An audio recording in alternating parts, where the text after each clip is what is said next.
Yeah, thanks so much for having me. So, I am not currently a young person myself, so I want to make that very clear. However, I am very, very fortunate when I was a young person to have had incredible opportunities to engage on issues I cared about. I grew up in Prince Albert, Saskatchewan, and Whitehorse, Yukon, so I was a rural Canadian kid and certainly saw a lot of challenges in my community during that time and was able to and encouraged to make an impact on issues I care about. When I was 23, I co-founded Apathy is Boring, which I'm very proud to say is now led by a whole new generation of young leaders. It's all about getting young people to vote and encouraging them to engage as citizens and in their democracy. And yes, it's around 20 or 20, almost 22 years after I founded it, which is pretty cool. So now my work is really focused on, so I've always been dedicated and really committed to supporting young people and having a voice and young people and having meaningful impact in their communities.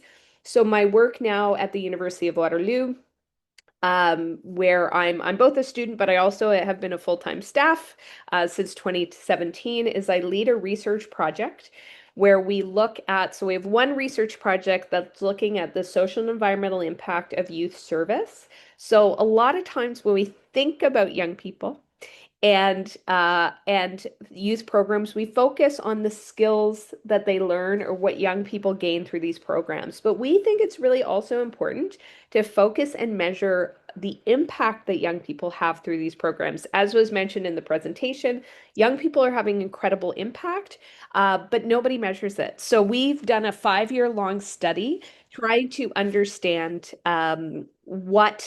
what kind of impact young people are having in community. And I'm certainly happy to continue to talk about that throughout the rest of the panel. Your work explores the unique abilities and value young people bring to organizations and society. What do young people bring to solving complex challenges like poverty, climate change, and inequality that governments, businesses, and community organizations may be overlooking?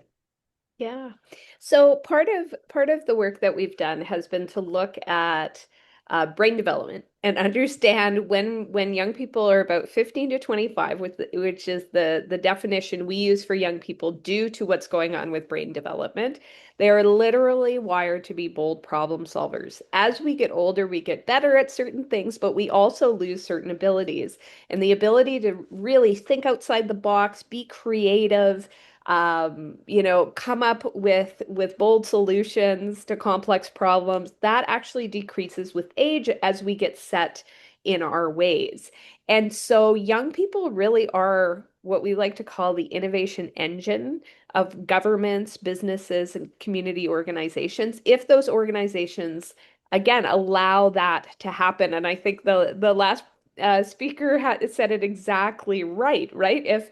If the process wouldn't change if young people were not part of the process, well, then they don't have enough responsibility. So that's certainly our perspective as well, that work needs to be done in intergenerational collaboration. Again, young people have a lot of value to offer, but there's certain things that, again, as we get older, we get better at. We get better at emotional intelligence, being able to kind of read the room. We have more context, we have, more knowledge about what has been tried before, but that has to be paired with the bold problem solving in order to meet the moment. So we really encourage organizations to think about intergenerational collaboration as a mission critical strategy in an era of rapid change to actually be flexible and have the adaptability for their organizations to thrive and to meet the challenges they're facing. Thanks, Ilona. That's really great. So young people, they bring unfiltered ideas. They bring ideas that are not weighed down by lived experiences and issues, and that on its own could be very, very valuable, right? Because as you get older, there's so many restrictions that you think are there, but are actually imaginary. So yeah, that's cool. Thank you. All right, great. So organizations often say they want to engage youth, but young people may still have limited influence over decisions, like we've been saying. So, what does meaningful youth engagement actually look like? And how can organizations move beyond simply giving youth a seat at the table to actually giving them genuine influence? How can that happen? You know? Yeah, so again, I was a young leader myself, and I've been doing this work now, well, since then for about like 30 years. I started as a young leader when I was 14 and Mm, I'm now 46. So wow. I've been doing this work for a very long time. I really think youth voice is really critical. And I could say nice things like, oh, they should have young people at the table. There should be two young people on the board of directors.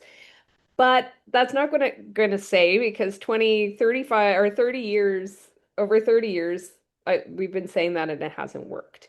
I think what we need to recognize is that young people represent new ideas and they often challenge the status quo.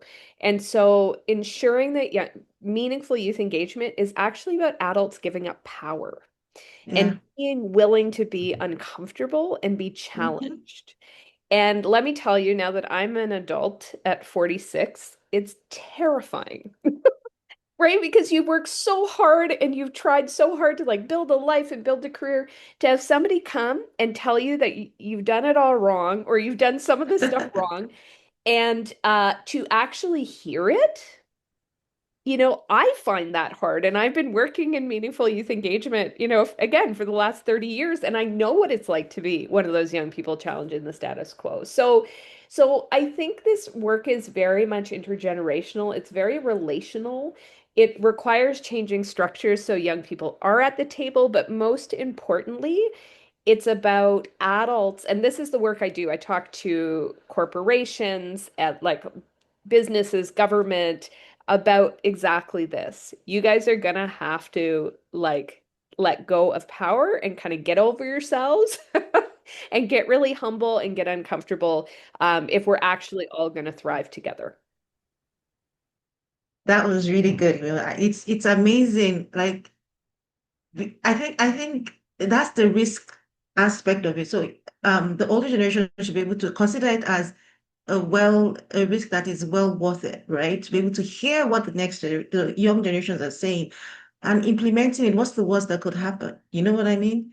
Like letting it happen, bit by bit, and then you see the development and you build you're able to let go slowly, Yeah. but let go.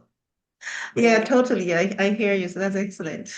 Yeah, just to follow up, just to say that the Yeah. worst that can happen is what is happening right now, which Yeah. is holding adults hold on to power and things don't change, even though we're in the midst of crisis, right? And I think young people see that crisis. It's impacting their well-being, it's impacting their lives. They want to see change happen, but often it's adults who are not letting that change happen. So the worst Wait. case scenario is what's happening. We Yeah. need to go to the Yeah. best case scenario. Yeah. Totally. Thank you. Yeah. Thank you. Thank you, Lona. So great. You co-founded Apathy is Boring to strengthen youth participation in democracy.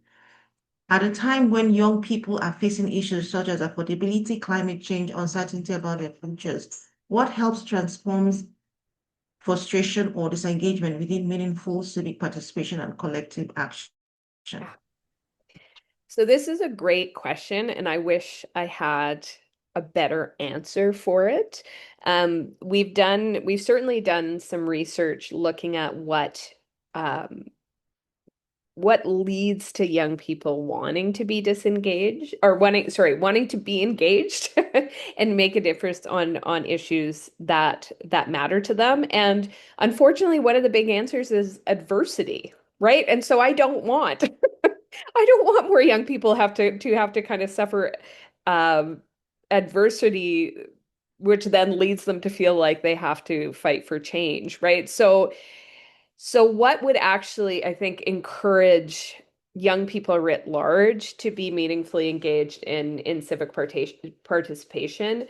I mean, again, I really like it's like adults who need to be the ones to change systems to make sure that there is more access for young people, that young people don't feel like they're hitting their head against the wall. I mean, I could tell you so many stories about when I was a young person and the absolute garbage that I had to deal with in the name of people saying they were mentoring me when they were really trying to squash my voice, right? So often, again, adults don't, they want young people at the table, but they don't actually want young people to speak truth to power, to challenge the status quo. So these are complex it's complex systems that are really difficult to disentangle. Maybe I'll just end by saying for young people who are engaged, if you hit walls, it's okay, it's normal. You're not everybody is going to be your allies. This is a really hard work. It's systems change work, it's long-term work.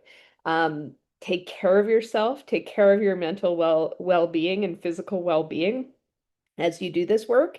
Because if you're anything like me, you're going to be doing it for a very long time. So again, I think a lot of those systems change pieces. It needs to be on the people with power to change the systems.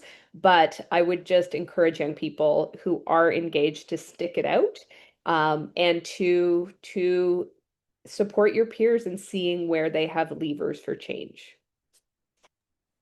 Thanks, Ilona. That's really great. So you are all round. You are a youth, you're now an adult. So I'm sure what you're doing, you're bringing you to the table and, you know, the ideas and solutions because you are one, you're a leader, and you're now the change you're making, it's incredible. So thanks for that.